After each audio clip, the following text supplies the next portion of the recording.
Hi, I'm Ryan. I'm a co-founder of Vaer Watches, and today I'm going to be showing you how to change out our quick release straps.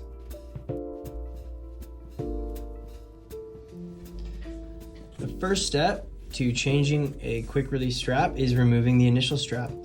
So all of our quick release straps have integrated spring bars with quick release pins, and in order to remove it, you'll take that tab there with your thumbnail and pop it down and pull it out. And when you take that down, you'll see it compresses the spring bar. You can remove the first one, and same for the second. You'll take the tab, you'll pull it down, and that will remove the strap. Now, looking at our second strap, we have a quick release nylon khaki strap here. The buckle end is always going to go on the top of the watch, and in order to install it, you're going to line up the spring bar. You're going to take that bottom tab and put it into the bottom hole on the lug. Now, I always do the spring bars from the bottom side of the watch. It's just a bit easier for me because it's flat. The lugs are flat on the bottom. Now you'll line up that top of the spring bar with the lug, and while you're pushing toward the watch, you'll compress it in and pop it right under the lug and wiggle it around until you find that lug hole.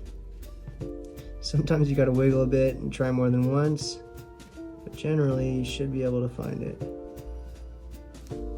There it is.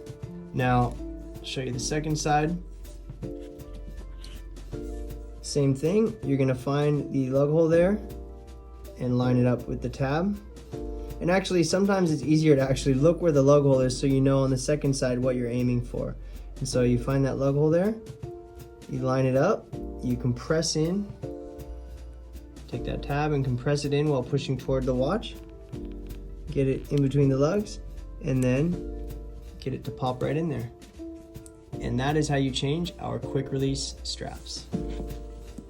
Thank you so much for watching. If you have any questions, please feel free to drop them in the comments or shoot us an email to team@vaerdesign.com.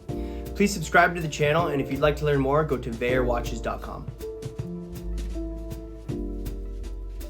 I have here in front of me our D4 Meridian in 38 millimeters and our DS4 Meridian in 42 millimeters. Now, for the sake of our getting started in operation of the watches, they have relatively the same operation and functionality overall. So I'll use the D4 for example. So you're looking at this watch. The first thing is the bezel. Now, these watches and all of our dive watches have a unidirectional bezel. Now, what does that mean? That means the bezel only spins one way counterclockwise.